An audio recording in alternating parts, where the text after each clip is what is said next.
गोपिका जीवनस्मरणं गोविन्द गोविन्द सद्गुरु विठलदास महाराज की ஜெய். விதுரர் கேட்டாரானோ, இந்த காலம் என்றது எப்படி நடக்கிறது, யாருக்கு எவ்வளோ நாள் நிச்சயிக்கப்பட்டிருக்கு அப்படின்றத கேட்டாரானோ. அதை ஆச்சரியமாக சொல்கிறார். இந்த 11வது அத்தியாயத்தை எடுத்து பார்த்தா எப்படி நம்ம ரிஷிகள்லாம் எப்படி இதை வர்ணிச்சிருக்கா, எவ்வளோ கம்மியிலேருந்து எவ்வளோ பெருசு வரையும் சொல்லியிருக்கா அப்படின்றது.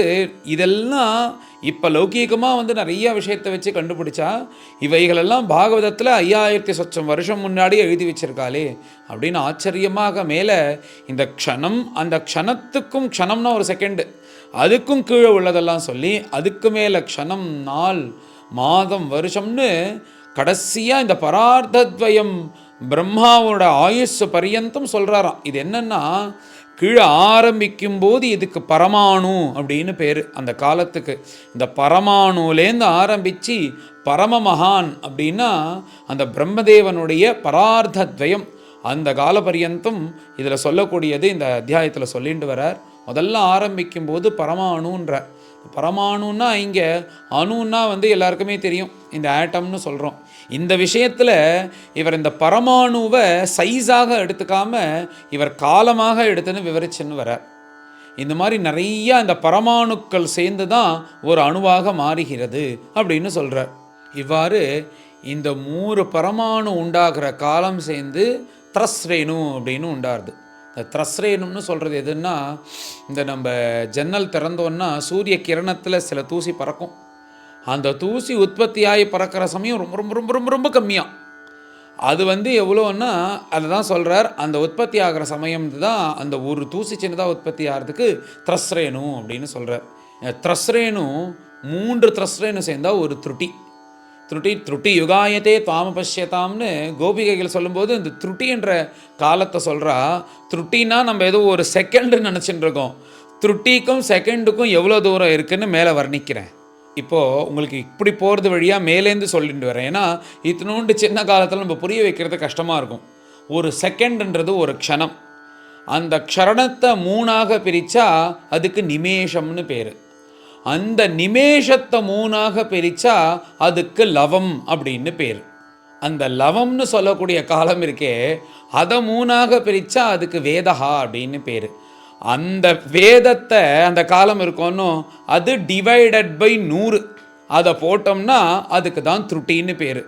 இப்படி நம்ம பார்த்தோம்னா ஒரு க்ஷணத்தை 900 டைம்ஸ் டிவைடட் பை பண்ணினா அது என்ன அந்த கால பிரமாணம் வருதோ அதுதான் த்ருட்டி. அதுவும் த்ருட்டியும் தாண்டி அதுக்கும் கீழே த்ரஸ்ரேணு கீழே லவம், பரமாணுன்னு இப்படி சொல்லிகிட்டே போகிறார். இப்போ இந்த த்ருட்டியை வச்சுன்னு பார்க்கும்போது த்ருட்டி இன்ட்டு 900 டைம்ஸ் போட்டோன்னா அதுதான் ஒரு க்ஷணமாக, ஒரு செகண்டு காலமாக.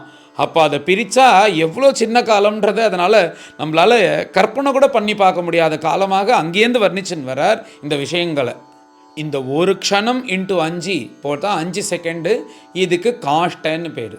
அந்த காஷ்ட இன்ட்டு 15 போட்டால் அதற்கு லகு என்று பெயர். இந்த லகுன்னு சொல்லக்கூடிய காலத்தை இன்ட்டு திரும்ப 15 போட்டோன்னா அதான் ஒரு நாழிகை அப்படின்னு, நாழிகைன்னு பஞ்சாங்கத்தில் வருதே. இந்த ஒரு நாழிகைன்றது லகு இன்ட்டு 15. இந்த மாதிரி ஒரு 2 நாழிகை சேர்ந்ததுன்னா ஒரு முகூர்த்தம். ஒரு முகூர்த்த காலம், முகூர்த்தம்னு பத்திரிகையில் போடுறோமோனோ, அது என்னென்னா இந்த 2 நாழிகை சேர்ந்தால் ஒரு முகூர்த்தம். எப்படி 2 நாழிகை ஒரு முகூர்த்தமோ அதே மாதிரி 6 அல்லது 7 நாழிகை சேர்ந்தால் ஒரு யாமம். இதே மாதிரி 8 யாமம் தான் ஒரு நாள் ஒருத்தனுக்கு தீர்மானமாகப்படுகிறது. 4 யாமம் பகல், 4 யாமம் ராத்திரியாக நம்ம காலமானது தீர்மானிக்கப்பட்டிருக்கிறது நம்ம சாஸ்திர பிரகாரம் ஒரு மனிதனுக்கு. இப்போ ஒரு நாள் ஆகிடுத்தா, இந்த 8 யாமங்கள் சேர்ந்தது ஒரு நாள். அதே மாதிரி அந்த ஒரு 15 நாட்கள் சேர்ந்ததுன்னா ஒரு பட்சம். அது கிருஷ்ணபக்ஷமாகவும் சுக்லபக்ஷமாகவும் இப்படி இது ஒரு மாதமாக சொல்லப்படுகிறது சாஸ்திரத்தில். இந்த ஒரு மாதம் கணக்கை இந்த இடத்துல சொல்லும்போது அழகாக சொல்கிற. இதில் ஒரு விசேஷமான ஒரு விஷயம் இருக்குது. எல்லோருக்கும் ஒரு சந்தேகம், இந்த ஏன் பண்ணுறோன்றது நிறையா பேருக்கு தெரிஞ்சிருக்கலாம். ஆனால் அழகான ஒரு விஷயத்தை சொல்கிறால் இதை கவனித்து கேட்கணும். நம்மளுக்கு இந்த 15 கிருஷ்ணபக்ஷம் 15 நாட்கள் சுக்லபக்ஷம் 15 நாட்கள் கிருஷ்ணபக்ஷம் சேர்ந்தால் நம்மளுக்கு ஒரு மாதம். இது நம்மளுடைய கணக்கு.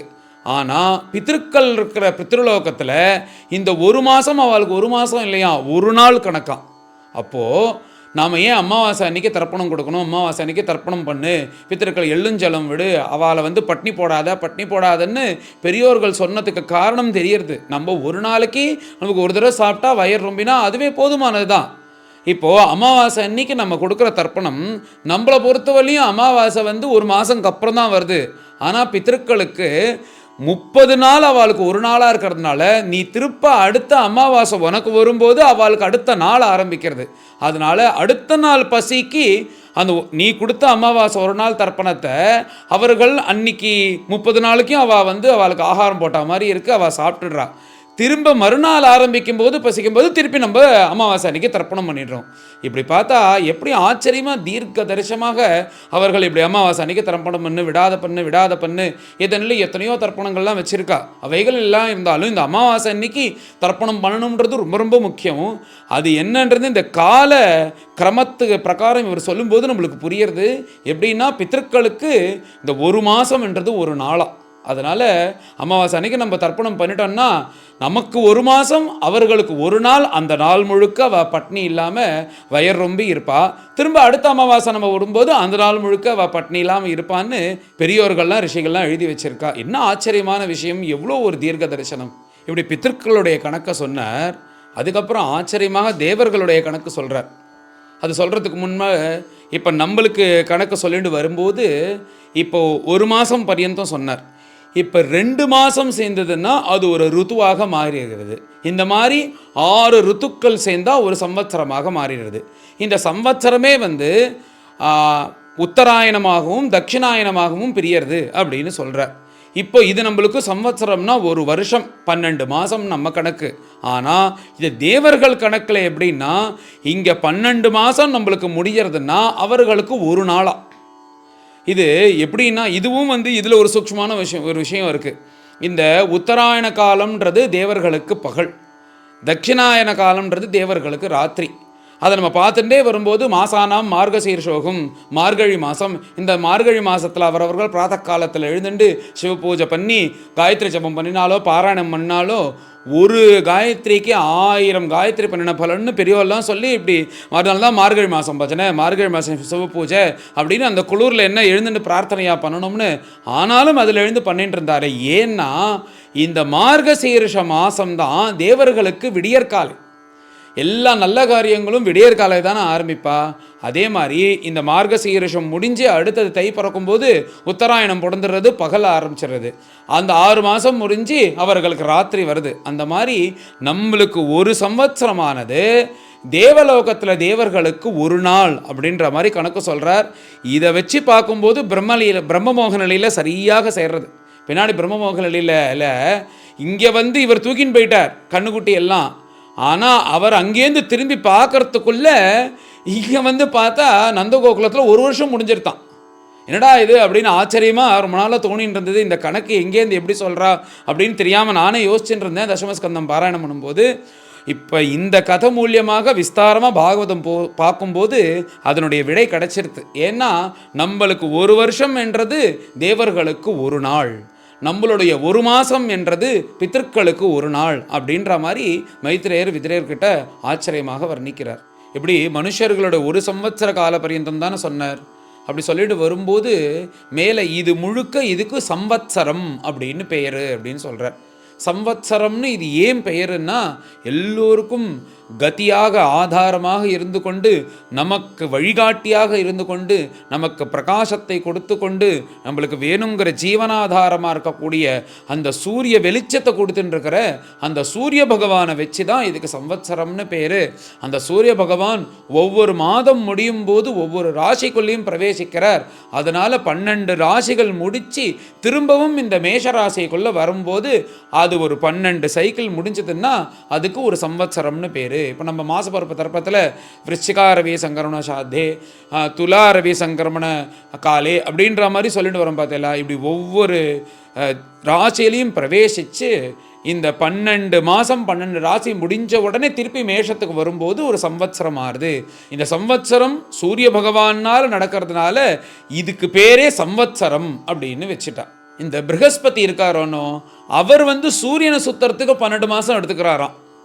அதுக்கு பரிவத்சரம் அப்படின்னு சொல்கிறா. அந்த காலத்துக்கு இதே காலம்தான், ஆனால் பேர் வேற, பரிவத்சரம் அப்படின்னு பேர். இப்போது இதில் யார் சூரிய பகவான் யாரும் இதில் கிடையாது. இதில் 30 நாள் 30 நாள் 30 நாள்னு ஒரு 12 மாதம் கணக்கு வருதே, அதுக்கு இடாவத்சரம் அப்படின்னு பெயர். அடுத்ததுக்கு பேர் அணுவத்சரம்னு பேர். இந்த அணுவத்சரம் எதுன்னா சந்திரனை வச்சு நகர்றது. அமாவாசை முடிஞ்ச உடனே அந்த சுக்லபக்ஷம் ஆகிறத ஆரம்பிக்கிறதோன்னோ, அது எப்படி சுக்லபக்கம் ஆரம்பித்து அமாவாசையோடு முடிகிறதோ திரும்பி சுக்லபக்ஷம் ஆரம்பிக்கிறதோ, இது 30 நாட்கள் இந்த மாதிரி ஒரு 12 சைக்கிள் ஆனதுன்னா அதுக்கு அணுவத்சரம்னு பேர். ஒரே காலத்தை தான் பலவிதமான பேர்களில் சொல்கிறார் அவர். இப்படி பலவிதமாக இதுக்கு பேரை சொல்லி, ஆனால் நம்மளுக்கு முக்கியம் எதுன்னா சம்வத்சரம். ஏன்னா சூரிய பகவான் மாத்திரம் 1 மணி நேரம் இல்லைன்னா அல்லோல கல்லோலப்பட்டு நாம் எல்லாம் அழுகி போயிடுவோம். அந்த உஷ்ணம் இல்லைன்னா எல்லாம் இந்த ஒரு பனியாக மாறி உலகமே அழுகி போயிடும். அதனால் எந்த ஒரு சூரிய பகவான் இருக்கிறதுனால நம்ம பிரகாசத்தோடு சந்தோஷமாக வேணுங்கிறத நம்மளுக்கு கிடைத்துண்டு அவர் அனுசரித்து இருக்கமோ, அதனால் அந்த சூரிய பகவான் தான் முக்கியம். அப்பேற்பட்ட சூரிய பகவானை அனுசரித்து இருக்கிறது இதுக்கு சம்வத்சரம்னு பேர். அது மூலியமாக தான் நம்ம வாழ்ந்துட்டுருக்கோம்னு இப்படி இந்த காலத்தையே பலவிதமாக சொல்கிறார். இவைகள் சொன்ன உடனே விதுரர் திரும்ப கேட்குறார், இந்த யுகம் யுகம்னு சொல்கிறாளே அது எப்படி கணக்கு அப்படின்னு சொன்ன உடனே மேலே அதையும் சொல்கிறேன்ப்பா அப்படின்னு ஆரம்பிக்கிறார். கிருதயுகம், திரேதாயுகம், துவாபர யுகம், கலியுகம் அப்படின்னு 4 யுகங்கள் இருக்குது. ஒவ்வொரு யுகத்துக்கும் என்னென்ன காலம்னா, கிருதயுகம்ன்றது நிறையா வருஷங்கள் இருக்கும்.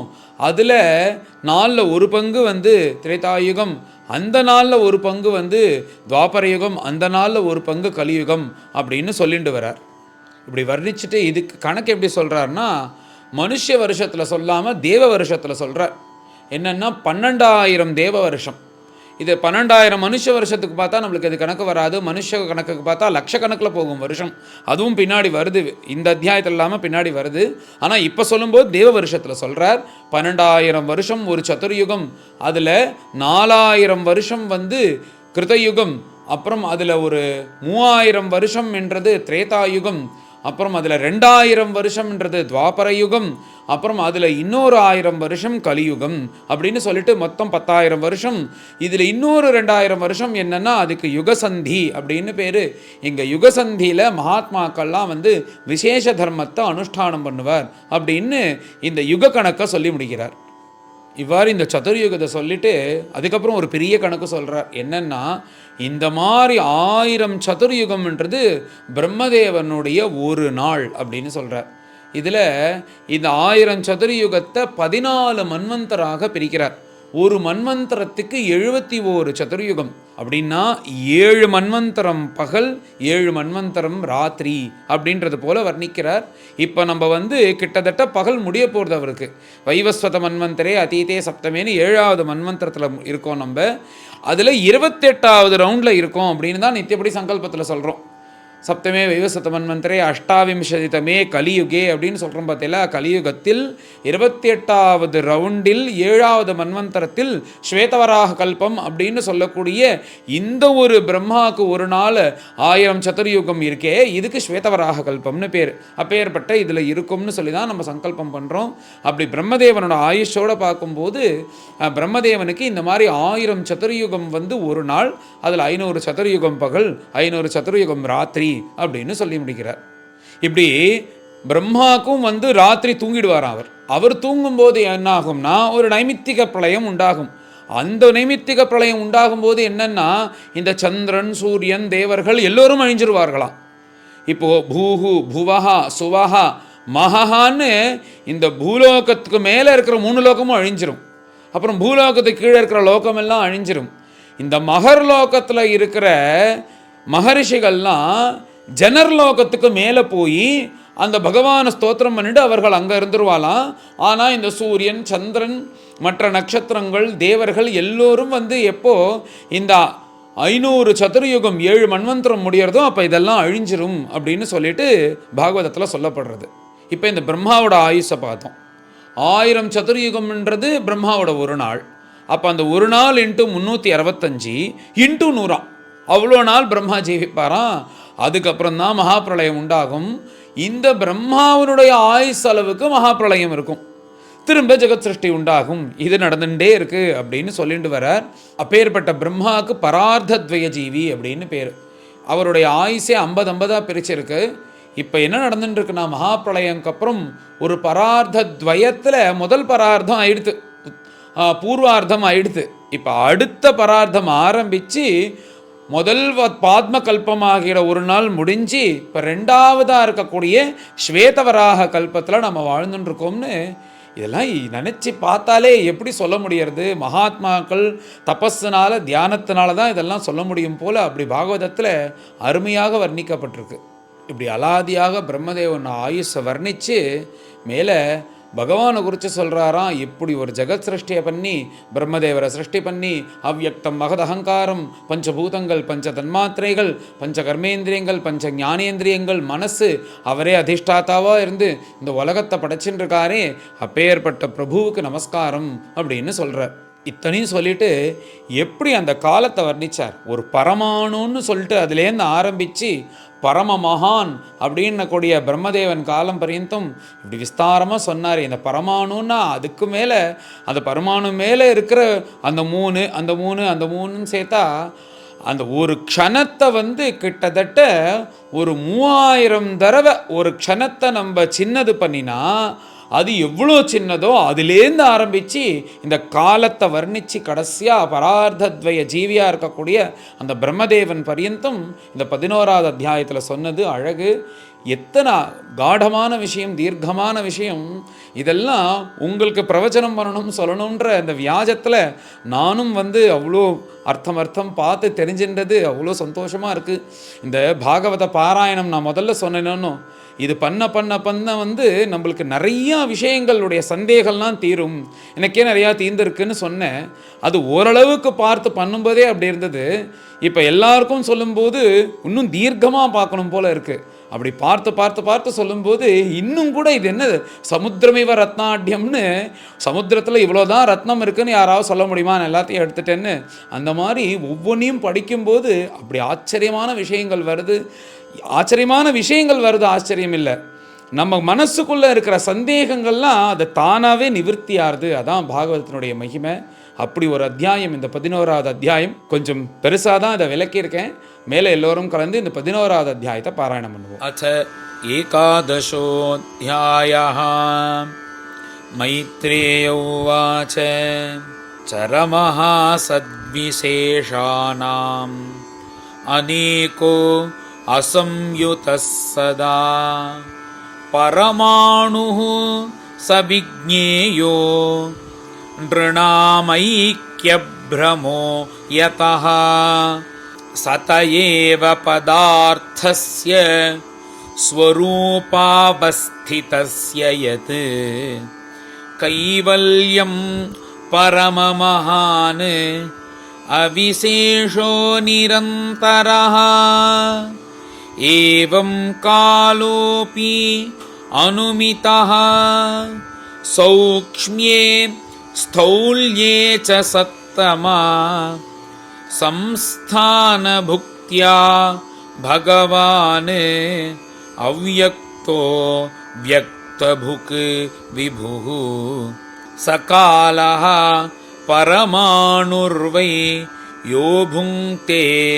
பரமாணுதாம் சதோ விசேஷ புக்யஸ்து சகாலः பரமோ மகான் அனுர்த்வௌ பரமாணு ஸ்யாத் த்ரசரேணுः த்ரயஸ்மிருதः ஜலார்க்கரஷ்மி அவகதः கமேவ அனுபதன்னகாத் த்ரசரேணுத்ரிகம் புங்க்தே யஹ் காலः சத்ருட்டிः ஸ்மிருதः சதபாகஸ்து வேதः ஸ்யாத் தைஸ்த்ரிபிஸ்து லவஸ்மிருதः நிமேஷः த்ரிளவோ ஜ்ஞேயः आम्नातस्ते त्रयः क्षणः क्षणान् पञ्चविदुः काष्ठां लघुता दशपञ्च च लघूनि वै समाम्नाता दशपञ्च च नाडिका ते द्वे मुहूर्तः प्रहरः षड्यामः सप्तवानृणां द्वादशार्धपलोन्मानं चतुर्भिः चतुरङ्गुलैः स्वर्णमाशैः कृतच्छिद्रं यावत्प्रस्थजलप्लुतं यामाश्चत्वारः चत्वारः मर्त्यानामहनीवुभे पक्षः पञ्चदशाहानि शुक्लः कृष्णश्च मानदा तयोः समुच्चयो मासः पितॄणां तदहर्निशम् द्वौ तावृतुः षडयनं दक्षिणं चोत्तरं दिवि अयने चागनी प्राहुः वत्सरो 12 स्मृतः संवत्सरशतं नृणां परमायुः निरूपितं ग्रहक्षताराचक्रस्थः परमान्वादिना जगत्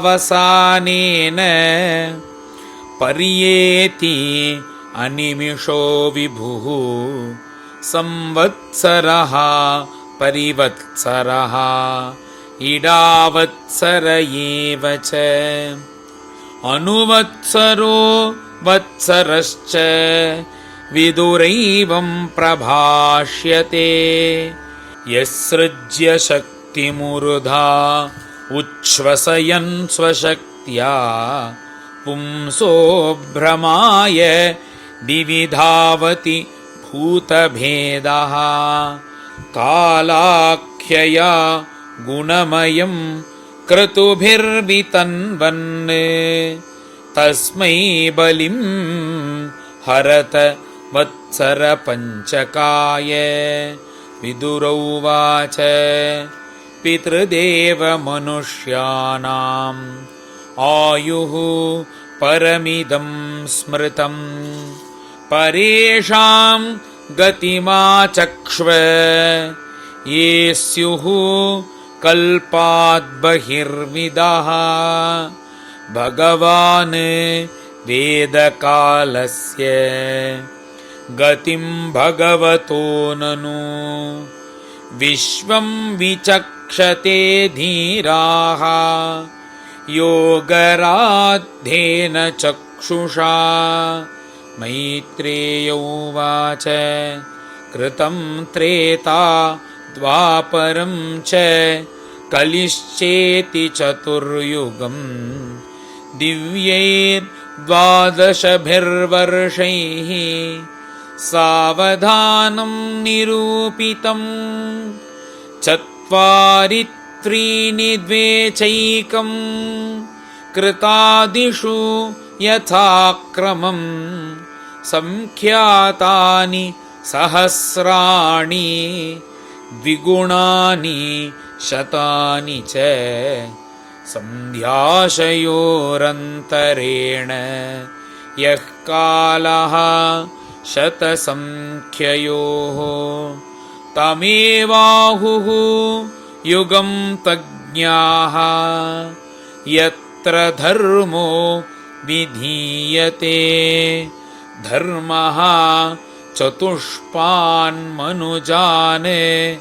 कृते समनुवर्तते स एवान्येषु अधर्मेण व्येतिपादेन वर्धता त्रिलोक्या युगसाहस्रं बहिरा ब्रह्मणो दिनं तावत्येव निशातात यन्निमीलति विश्वसृक् निशावसान आरब्धो लोककल्पो अनुवर्तते यावद्दिनं भगवतः मनून् भुञ्जन् चतुर्दश स्वं स्वं कालं मनुर्भुङ्क्ते साधिकां ह्येकसप्ततिं मन्वन्तरेषु मनवः तद्वंश्याः ऋषयः सुराः भवन्ति चैव युगपत् सुरेशाश्चानु ये च तान् एष दैनं दिनः सर्गः ब्राह्मस्त्रैलोक्यवर्तनः तिर्यं नृपितृदेवानां सम्भवो यत्र कर्मभिः मन्वन्तरेषु भगवान् बिभ्रत्सत्वं स्वमूर्तिभिः मन्वादिभिः इदं विश्वम् अवति उदितपौरुषः तपोमात्रामुपादाय प्रतिसंवृद्धविक्रमः कालेनानुगताशेष आस्ते तूष्णीं दिनात्यये तमेव अन्वपिधीयन्ते लोका भूरादयस्त्रयः निशायाम् अनुवृत्तायां निर्मुक्तशशिभास्करम् त्रिलोक्यां दह्यमानायां शक्त्या संकर्षणाग्निना यान्त्यूष्मना महर्लोकात् जनं भृग्वादयोर्दिताः तावत् त्रिभुवनं सद्यः कल्पान्तैधित सिन्धवः प्लावयन्ति उत्कटाटोप चण्डवातेरितोर्मयः अन्तः स तस्मिन् सलिले आस्ते अनन्तासनो हरिः योगनिद्रा निमीलाक्षः स्तूयमानो जनालयैः एवं विधैः अहोरात्रैः कालगत्योपलक्षितैः अपक्षितम् इवास्यापि परमायुः वयःशतम् यदर्धमायुषस्तस्य परार्धम् अभिधीयते पूर्वः परार्धोपक्रान्ते ह्यपरोद्य प्रवर्तते पूर्वस्यादौ परार्धस्य ब्राह्मो नाम महानभूत् कल्पो यत्राभवत् ब्रह्मा शब्दब्रह्मेति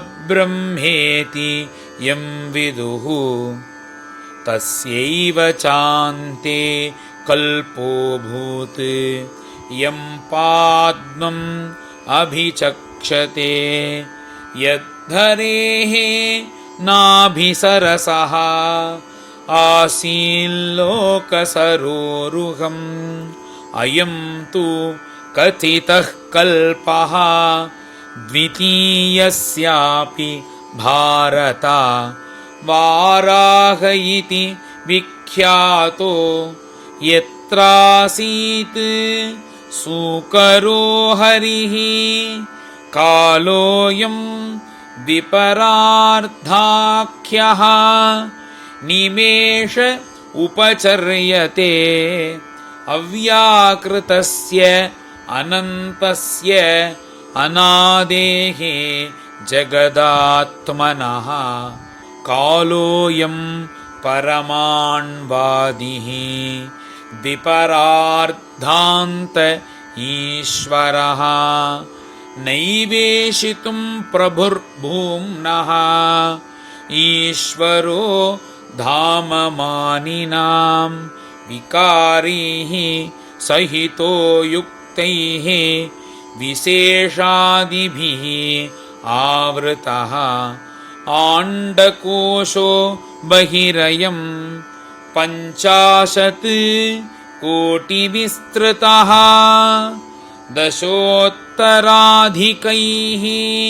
यत्र प्रविष्टः परमाणुवत् लक्ष्यते अन्तर्गताश्चान्ये कोटिशो ह्यण्डराशयः तदाहुरक्षरं ब्रह्म सर्वकारणकारणं विष्णोर्धाम परं साक्षात् पुरुषस्य महात्मनः। श्रीहरये नमः। इति श्रीमद्भागवते महापुराणे पारमहंस्यां संहितायां तृतीयस्कन्धे 11 गोपिका जीवनस्मरणं गोविन्द गोविन्द। सद्गुरु विठ्ठलदास महाराज की जय।